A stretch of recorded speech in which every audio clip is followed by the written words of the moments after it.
Good evening, ladies and gentlemen. Welcome to a whole new episode of your program Windows, in which we're always keen to bring you and to tackle the latest events in diverse fields. One of the most renowned events that is taking place right now is Davos, the Economic Forum, which is also a forum this year especially important because it comes at a moment when technology is reshaping the world faster than our policies and institutions can adapt. Well, main topics of Davos is not just only an economic forum tackling and discussing what's happening when it comes to the geo-economic situation that is running all over the world. Well, more of that technology indulged and IT. And to know more about it, I'm so delighted to be accompanied here in the studio by Dr. Wael Badawy, the Member Researcher, Council on Communication and IT. Good evening, sir. Good evening. Well, Doctor, as you see, Davos is a very important forum, and right now it doesn't only tackle or reshape the policies or the economic policies, but also it tackles technology, IT, cybersecurity, and all of that. So tell us more about what's been happening in this field in Davos. What we have been watching in Davos now is, as you mentioned, discussions over technology. We have to step back and discuss like why technology, because apparently technology become a dominant player in the economy world. So with the evolving of so many artificial intelligence, cybersecurity, information technology, transformations, however you call it, in the digital world, it becomes now an anchor and key in the businesses and in the economy across nations. So I believe this is why now we talk about Davos and AI, or Davos and cybersecurity. The leadership of different countries, including our President Abdel Fattah al-Sisi, we're having all of these meetings with other presidents.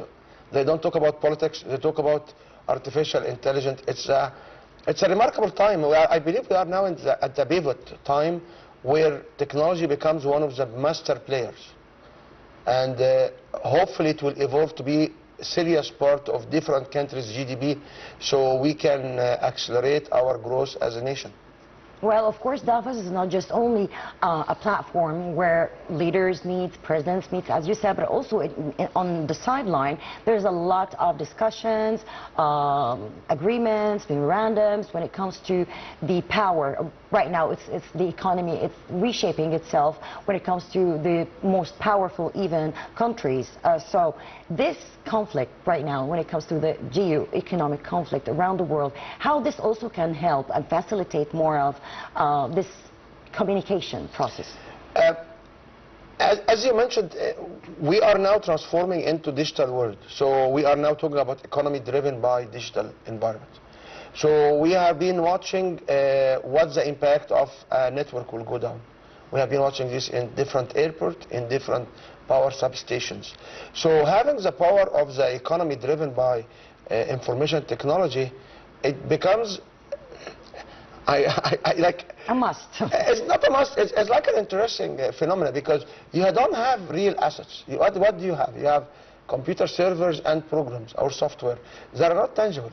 So when we see this non-tangible material become a serious play, and now different countries talk about the empowerment they have with information technology platforms or the power they have. So we watch different countries are attacking cyber places in other nations. We have been watching what happened in Lebanon, for example, on the pagers issue. We have been watching what happened in Iran on the nuclear plant. We have been watching what happened on the power plant. So now I believe the game is not heavy material, is not real economy. The game is knowledge and information technology. Saying so, if we look at the largest 10 companies, you'll be surprised that maybe one or two still in the traditional or classical businesses. All the others are companies with social media, with AI. By the way, the new electrical vehicles, it has a good portion of them is information technology management, self-parking, communication between vehicles. So it's remarkable because with a single thunderstorm, all this economy will stop because thunder will stop the communication as we experience when we have different weather issues. So it's a very, I don't know, it's a moment I couldn't believe we will live in it. That's everybody's talking now about technology development. Now, if a country will miss the technology out front, you will expect that this country will go into out of business, because when you talk about any piece of operation is twinned or tied by a digital platform. Well, for sure, I'm sure this rapid development when it comes to technology and AI and IT, it's not just, well, it's a bit new for us to indulge that much with all the facilities, factories, industries, whatever. And His Excellency President Abdel Fattah el-Sisi is always calling for that, indulging, doing lots of memorandums and agreements with different countries when it comes to this field. Also encouraging for more universities, more schools to be in this track. So now he's building this generation to not just contribute when it comes to the national level, but also when it comes to international level. He is not building the generation. The generation started to be built 2019. With the establishment of the Vision 2030, I don't know who did this particular vision, because it was a brilliant. In 2014, 2015, nobody will foresee this AI and information technology with that growth, to be honest with you. 2019, when we had all of this starting of this new era of, or they call it avalanche of AI universities and colleges, nobody actually believed in it at the time. Nowadays, these particular graduates are the real fuel of the economy, because the economy is based on this digital economy. Different agreements must be in place, because as we have been experienced right now, you have a global, like if you talk about the earth or the world is a global, is a one village. With information technology, the world is the real village, because you have someone will have the servers, someone will have the software, someone will be the users, and they are not co-located in the same country, even in not the same continent. So if we visualize how we can proceed forward, we cannot proceed without harmonize the world into specific memorandum of understanding or agreement. Saying so, if you want to look at cybersecurity domain, the attacks usually comes from where? From outside the nation, because this particular crime is international crime. So we have to have a decent agreements between different players and major players, so we can protect our nation. And if someone will harm us, we can go after them. So having this harmonization, and this demonstrates the leadership of our government. I know, like when we say so, oh, what? Yeah, it's the leadership.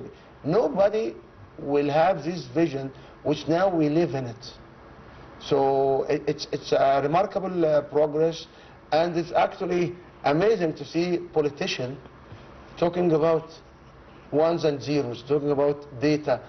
It's amazing. It's like, I couldn't believe it. Politicians usually talk about politics or regular economy. Now we talk about this particular economy. Saying so, we have also not to forget that there are some other economies, they will still survive with us, like the food industries. People need to have shelters and houses. So there are other economies, but the domination of the information technology serving all of these different operations or activities, this will demonstrate how powerful we are and why it was a very wise decision for our government through different ministries to invest in this, we can call it pillar or new wave, however, between Ministry of Communication and Information Technology, Ministry of Higher Education, Ministry of Education and the Technical Education, even Ministry of Youth, Social, all the ministries, even right now the tourism activities we have been seeing, it convert into this particular domain, which is the cyber domain.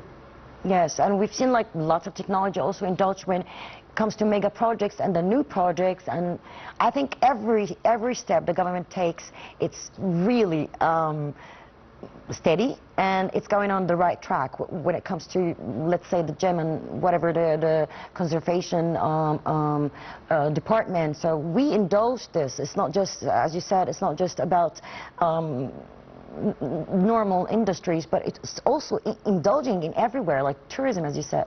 Yeah, and we have to, like, I wish the viewer can stand and say, 5 years ago, who had this vision?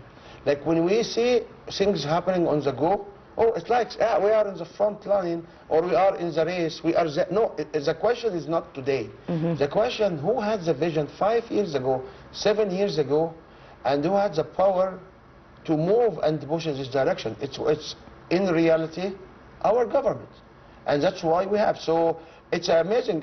Sometimes we stand and say, okay, so how on paperwork we have, or paper computerless, let's call it computerless, how we could do these transactions. Right now, financial transactions, all is done electronically. Like, I don't believe anybody will like to go to banks anymore, or the percentage of people will visit a bank branch on a regular basis is next to zero, I believe. So all of these different activities, it become into the digital era. That's why it become now the theme of Davos. When they go to Davos, we expect, oh, we now will hear about number of jobs in information technology. We will hear now about number of companies. We'll hear now about number of agreements, how to export or how to exchange technology. So for us now, Davos is another information technology forum, is not an economic forum. No, it's still economic forum, but driven by information technology.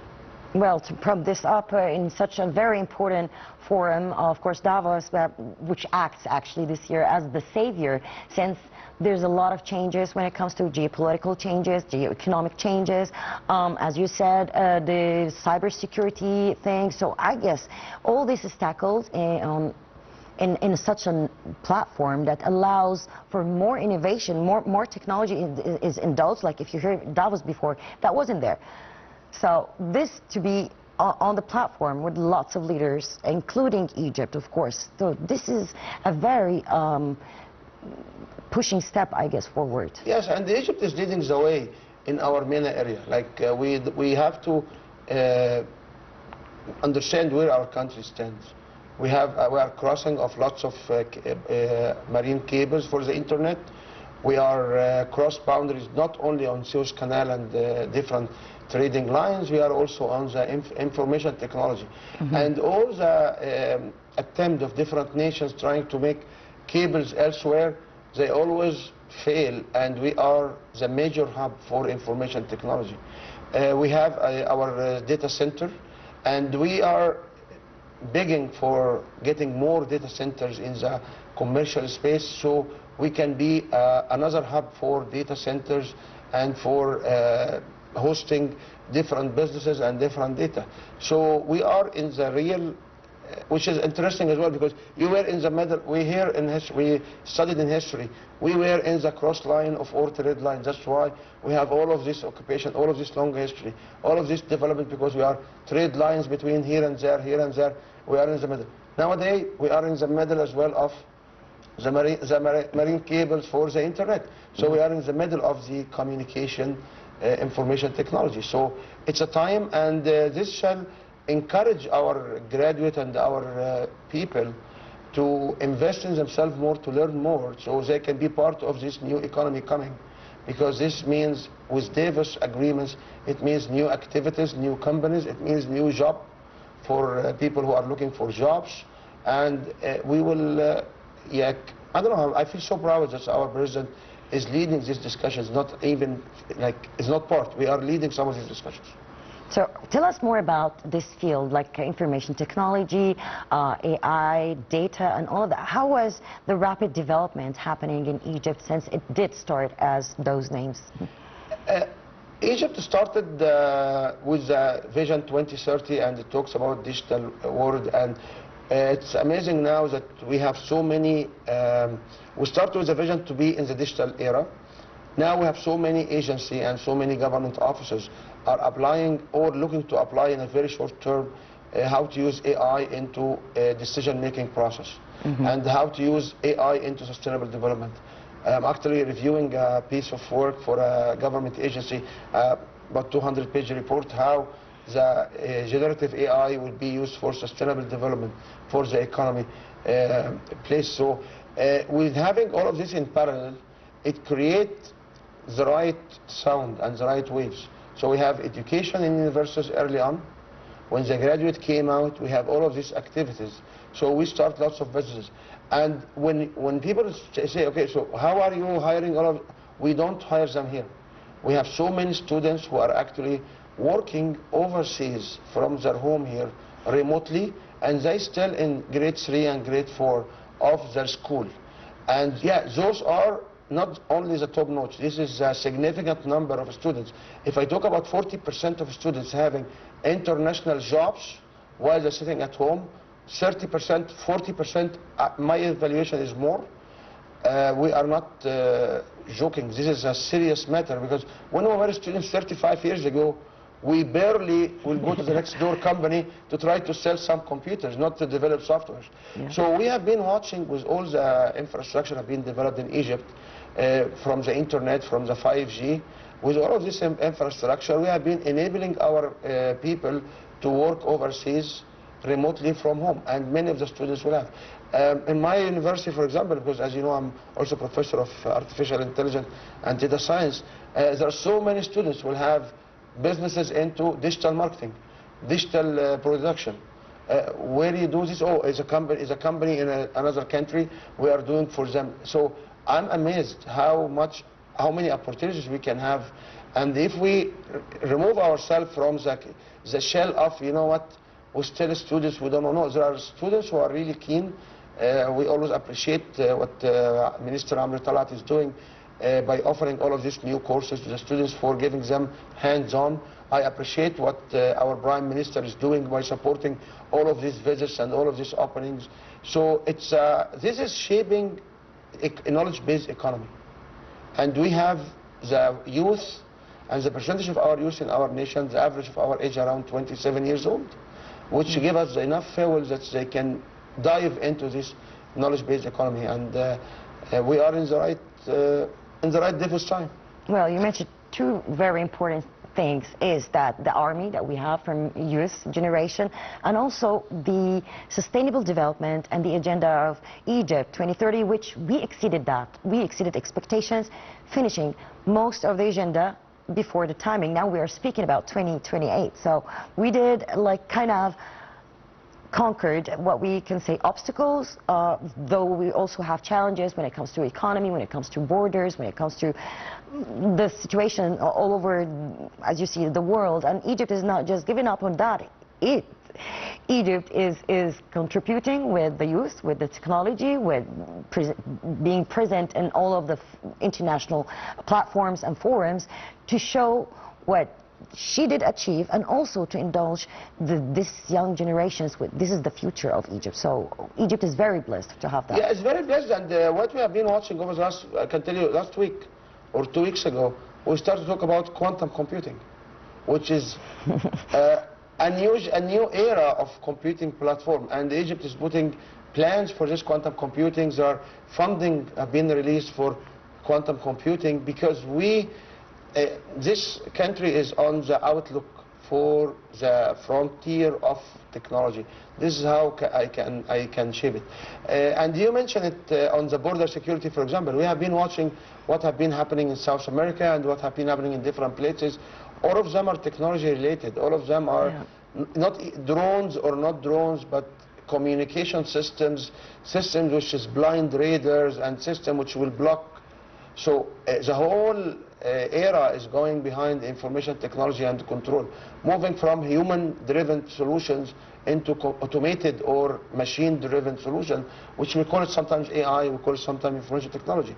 So we have been, if you just turn on the news and lay it back a little bit and think, oh, all of these are actually information technology. They are not really pieces. Yeah, they drive aircraft, they drive. So we are into the outlook, we are into the frontier.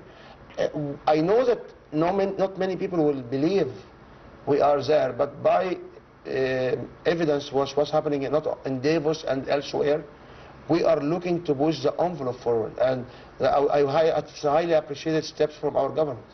So what about what's happening now? Since you're a doctor and you've been in this field, of course, you've been witnessing this rapid also development when it comes to the mindset of the new generation. They want more of technology because it's their era. It's like, it's them. It's the new generation. You can find like people 10 years or so, and they need so good with phones and applications. And so this is the future. We are in the future already. So what's happening is we started maybe 20 years ago with having this internet blowing out. We have this social media platform. We have the phones. We have the strength of the phone. Right now what people are looking for is more bandwidth, and the government having planned to increase the bandwidth of the internet. They look for more powerful phones, and the new technologies like these phones in front of us are more than 1,000,000 times faster than the computer I bought in 1989 or 1992 to work on it as a computer science and in Faculty of Engineering in Alexandria. This is more powerful. So people are looking for more technology. And in the same time, our government is trying now to get manufacturing facilities in nation for these technologies by having the TVs, companies which are doing the lead phones, other companies, because we don't want to talk about specific brands, other companies doing different phones. We look at the solar panels. Like if you follow what's happening on the industry domain, all of them are traveling toward sustainability, inquiring and localize different technologies and producing technologies. So what's happening right now is we are eager more for faster computer, more data centers, faster internet, to build a much better and new different type of applications. So everything around us will be working using information technology. However, at the end of the day, we need also power, because the experience we see in different, like what happened in San Francisco when the power plugged out, computers run over power, over electricity. So, and Egypt has the steps hand to hand. We have the electricity generation and the power sources with these particular platforms. And if somebody will step back, he will have to ask himself how this country government 10 years ago made these strategic decisions and achieve what they have right now. It's very clear that these are visionaries who have been reaching us to this stage, because they did not go in one way. We had the power substations, and we talked about in your program sometimes. We talked about the technology. So we are in a good balanced place. So mentioning the sustainable development, which is a new pillar or the key pillar of the future. Again, Egypt hosted the Urban Forum talking about sustainable development, sustainability, greenery, and all of that. How to use what you have to the sake of Earth and, of course, for people. So indulging this technology also make it more easier for data collecting. And it was in 2030 that there was a percentage, I believe, so like about 40% from our sources to be from renewable resources, not from fossil oil. So that is why it's a remarkable time, and we hope our president will make another leapfrog in this area in Davos, and coming back like the same agreements and the same standard. So when we look at how the world is looking at Egypt and our president, we look at from leadership perspective, because he was able to channel the population in this route, and God bless him. Yes, for sure, 100%. His Excellency President Abdel Fattah is not just working on one domain, he's not just working in one direction, he's not just opening one channel to different and diverse contribution or agreements or bilateral relations with different countries. Those countries also are yearning to come to Egypt to open companies, including lots of names that we heard lately when it comes to technology, and also factories for mobiles and for cars, electric cars. That this is the way the government is going for. And they were preparing for them in this was east of Suez Canal, and we were preparing for them an industrial zone. So coming back, who 3 years ago will trust? That's when we have industrial zones, these people are coming. That's why we are a master player. We have lots of vision, we have lots of insights, and it's my career and my field of work. So I believe I'm happy because I will get more work. So. I hope so. Well, for sure, like this is an open invitation for everyone in the world. Like Egypt now is being mentioned when it comes to sustainable development, when it comes to the agenda of 2030, when it comes to infrastructure, everyone is speaking about that, when it comes to roads. So every part of that during this journey of, I don't know, like now people visiting Egypt, they did visit for a year ago, 2 years ago, they can see the difference when it comes to everywhere, in every corner of Egypt. Yes, and as we saw in the mastermind or behind the gem, the museum, and how the technology was used, not only in the shows outside, but even in how to put holograms and demonstrate different pieces and the art. This was also another remarkable things to watch. It's the same coming back to information technology and how we can build the future. So this was not just another museum. This was a technology-driven museum. And as you mentioned, the new capital, with all the infrastructure have been made in it, even how to maintain cyber safety by having protection between the different platforms and getting major player. We have to understand that in Egypt we don't create this technology, we use it, and if we use it, we have to acquire it from the original players who are in the world putting this technology together. So that's why Davis is a key for us, and we understand also that major companies, and we talk here about the dominant companies, which we don't want to talk about names as well. This is not economic and decision-making process. This is political decision. There is a politician behind this country who has the headquarters of this company, and they say it's clear to go into this particular area. No, this area is prohibited, and that is what people have to understand. There are so many nations around us cannot get these technologies. We can, because we have good relation at the political level. We have the common visits. We have our residents, and the government is always in discussion, and that is why we can get this technology to here. There's countries south of us, east of us, west of us cannot get any of these technologies. They still use older phones. They don't talk about AI. They don't talk about digital businesses. So this is what the viewers need to understand. We are not just lucky charm. We have been, it was planned from 2014 where we are right now. Maybe at certain point we can say, oh, but we could do better. Oh yeah, we may.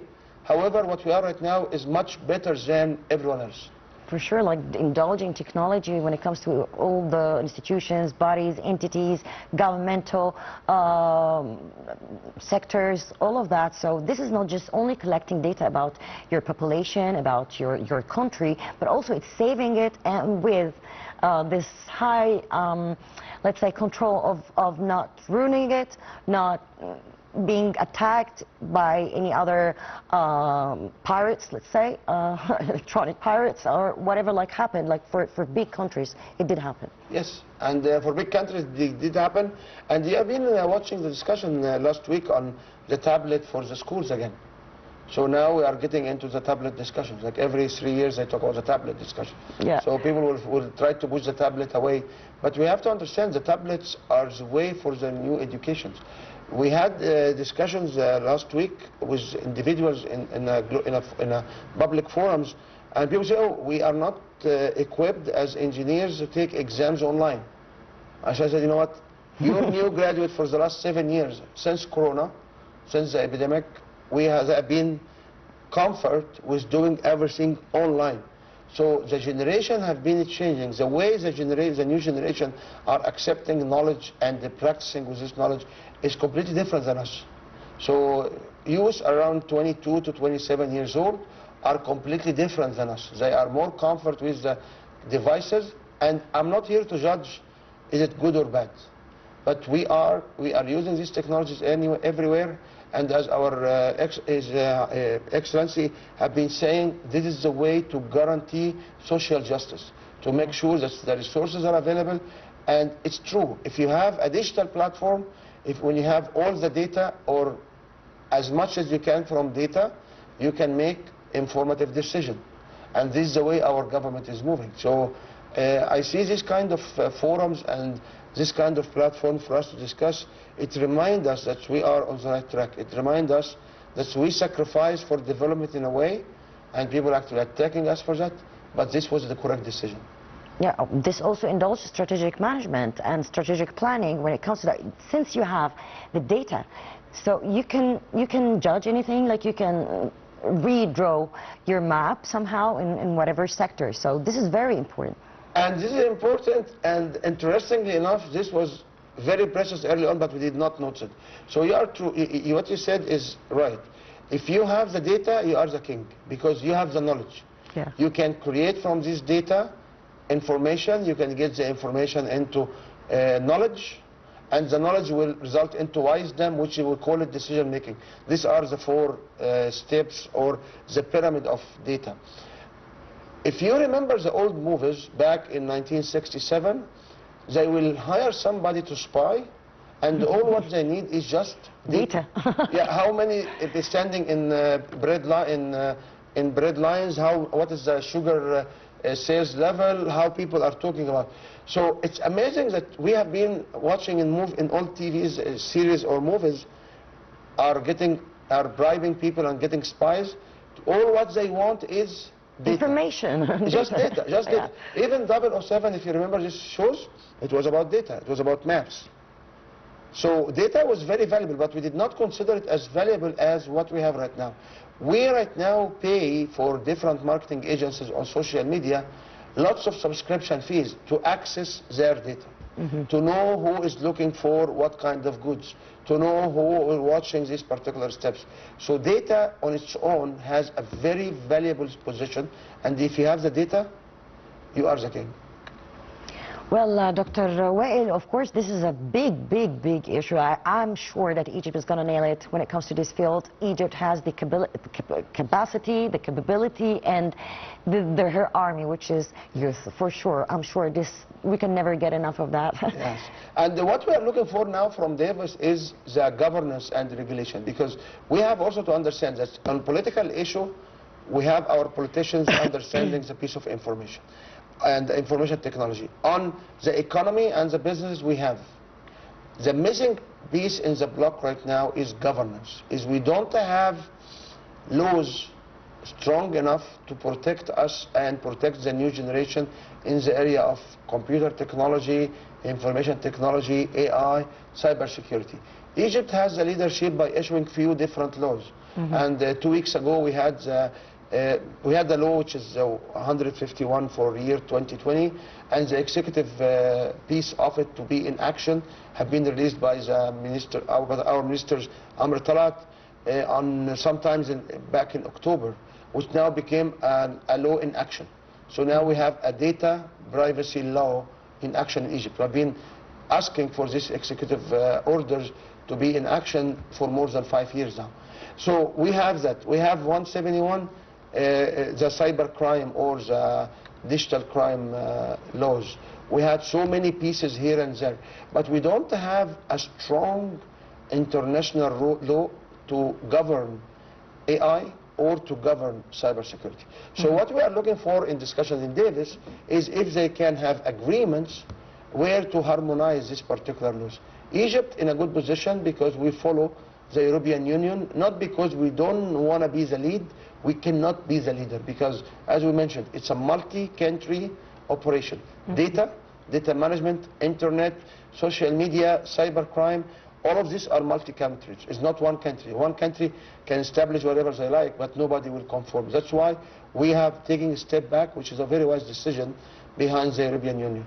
So right now what we are looking for from these presidents and kings and people in Davis is to try to harmonize and create new regulations and new law so we can protect all nations around the globe when they come to these technologies. This is a message we have to emphasize in Davis. Can you harmonize an activity to issue regulations or international law, like the Interpol, maybe an agency somehow, to look at the potential of protecting people under this cybercrime? Well, I wish for the best, Dr. Wael Badawy. Of course, this is a big topic. We can never get enough of technology, AI, and of course, information. But, well, we'll get back to that next time. I'm so sorry we're running out of time. That was Dr. Wael Badawy, the member Researcher Council on Communication and IT. Well, Doctor, I would like to thank you so much for your informative interview. That was awesome for us and for our audience. And, of course, we're going to speak more about that next time. Thank you. Thank you so much. Well, ladies and gentlemen, we came to the end of this episode. Hope you found it informative. Best regards from me, Shuru Bakir.